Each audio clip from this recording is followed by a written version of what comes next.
बहुत पहले की बात है। एक गांव में अजय और विजय दो मित्र रहते थे।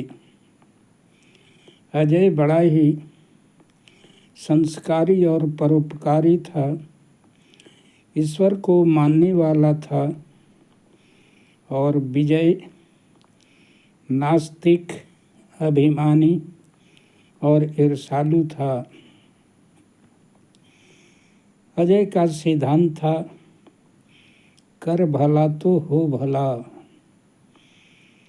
और इसी सिद्धांत के अनुसार गांव में खेती बाड़ी करके आधे पैसे को लोगों की भलाई में लगा देता था।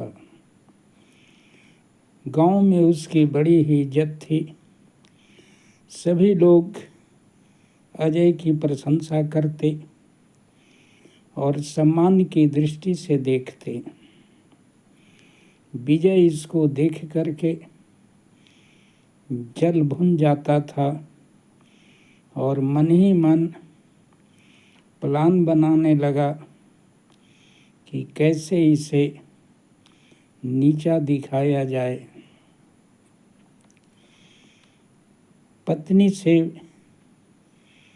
प्लान बनाया, पत्नी भी उसकी दुष्टा थी। दोनों ने एक दिन बैठ करके प्लान बनाया कि कैसे इसके गांव में सबसे उपजाऊ खेत है, इस खेत को जमींदार के हवाले करा दें। इसके लिए एक प्लान बनाया कि क्यों न ऐसा किया जाए, एक नए आदमी को बेटी के शादी के लिए भेज दिया जाए और उसे सिखा दिया जाए कि तुम कहना कि कल हमारी बेटी की शादी है और सारे गहने पैसे चोरी हो गए। यदि अजय तुम मदद नहीं करोगे तो मैं आत्महत्या कर लूँगा। और अजय इतना दयालु है कि वह न चाहते हुए भी कर्ज लेकर के भी उसे बचाने का प्रयास करेगा। मैं उस समय वहीं रहूँगा और उसे जमींदार से कर्ज लेने के लिए सलाह दूंगा। और यह सब बात जमींदार से सेटिंग करके मैं इतना सूद लगवा दूंगा कि उसकी ज़मीन जमींदार को हो जाएगी। यह बात जा कर के जमींदार से विजय बोलता है। जमींदार भी वैसा ही दुष्ट था, वह भी उसके ज़मीन को हड़पने को लगा था, लेकिन उपाय कुछ सूझ नहीं रहा था। और विजय का उपाय उसे बहुत अच्छा लगा। इसलिए जमींदार अपने आदमी को भेजता है और सारे प्लान के अनुसार अजय के सामने सारे प्रस्ताव रखे जाते हैं। अजय कहता है कि मैं इतने पैसे कहाँ से दूं, अभी तो फसल भी नहीं कटे हैं। तो विजय कहता है कि अरे तुम हमेशा लोगों की मदद करते हो, क्यों नहीं जमींदार से पैसा ले लेते हो, फसल कटने पर दे दोगे। विजय सोचता है कि अगर शादी नहीं हुई तो यह बूढ़ा आत्महत्या कर लेगा, मेरा किया हुआ भलाई का काम सब बेकार हो जाएगा। इसलिए दयाबश जमींदार के पास जाता है और 1 महीना का समय पैसा लौटाने का लेकर के पैसा ला करके उसे दे देता है उस बूढ़े को। पैसा लेकर के बूढ़ा जमींदार के पास पहुंचता है, कहता है महाराज आपके पैसे आप ही के पास लौट आए हैं और फ्री में वह ज़मीन भी आपका हो जाएगा। 1 महीने के बाद जब अजय पैसा लौटाने गया तो जितना पैसा लिया था उतना पैसा दे दिया। जमींदार कहा कि अरे वाह, और सूद कहाँ गया? अजय बोला सूद की कोई बात नहीं हुई थी।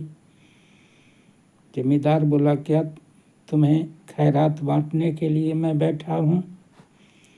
और भारी रकम सूद का लगा दिया। और ज़मीन कहा कि जब तक नहीं लौटाओगे तब तक हमारे पास। अजय यह अन्याय देख करके राजा उदय प्रताप के पास जाता है, सारी कहानी बताता है कि कैसे प्लान बना के ये सब मेरे ज़मीन को हड़पते हैं। बुलाया जाता है जमींदार को और विजय को भी। कहा कि हमारी बातों पर विश्वास नहीं है तो विजय से पूछ लीजिए। विजय तो ऊपर से दोस्त था, अंदर से जलता था। कहा महाराज यह राजा आपको नहीं समझने देता, अपने को राजा समझ करके यह दान करके झूठी वाहवाही लूटता है। राजा को भी क्रोध आया और राजा भी कुछ बात अजय का नहीं सुना। कहता है तुम दान करते हो? कहा कि हाँ महाराज। तो यह काम हमारा है कि तुम्हारा है? इसलिए जाओ, हम कुछ नहीं सुनेंगे। जमींदार सोचा कि ज़मीन तो हमारा हो ही गया, पैसा भी मिल गया, अब इसको क्यों नहीं बंजर ज़मीन है उसको दे दिया जाए।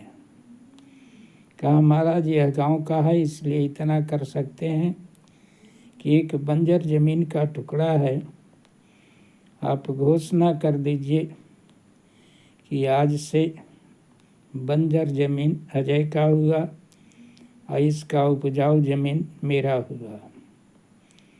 राजा भी क्रोध में फैसला सुनाया कि आज से बंजर ज़मीन अजय का हुआ और यह उपजाऊ ज़मीन जमींदार का हुआ। विजय उदास होकर के घर आया। पत्नी भी खरी खोटी सुनाने लगी कि चले थे बड़ी भलाई करने, देखिए कितना बुरा हुआ। अजय हिम्मत नहीं हारा। दूसरे दिन खेत में हल लेकर के जोतने गया। हल जोत रहा था, फाल अटक जाता है।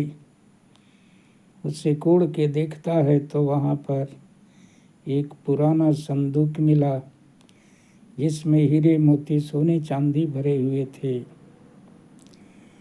यह बात विजय को पता चली तो जमींदार को ललकारता है। कहा कि वह जमीन दिए हैं, धन नहीं, इसलिए वह आपका धन है। यह फैसला राजा के पास जाता है। राजा ने कहा इसके पहले एक और घटना घटी थी। जब जमीन को साफ कर रहा था तो झाड़ी में छिपे हुए 2 सैनिक बातचीत कर रहे थे उदय प्रताप की हत्या करने का, क्योंकि वे दूसरे राज्य के सेनापति थे। यह बात सुन लिया था और उदय प्रताप के लड़के को बता करके लौट गया था। तो यह बात राजा को मालूम हुई तो अपना बचाव कर लिया था। राजा ने कहा कि यह ईमानदार है, तुम लोगों की चालाकी का पता चल गया है, इसलिए तुमने चालाकी से कर्ज दे करके पहले तो इसको कर्ज में डुबो करके इसका उपजाऊ जमीन हड़प लिया, और अब इसके भाग्य से उस बंजर जमीन में धन मिला है। तो मैंने ही घोषणा किया है कि यह बंजर जमीन अब इसका है, तो इसमें भाग्य से जो भी मिला अब इसका है, तुम्हारा नहीं। और उन दोनों को जेल में डलवा देता है। तब पता चला कि कर भला तो हो भला बिल्कुल सही है, और जीवन भर अजय उसी मार्ग पर चल करके सुखी रहा।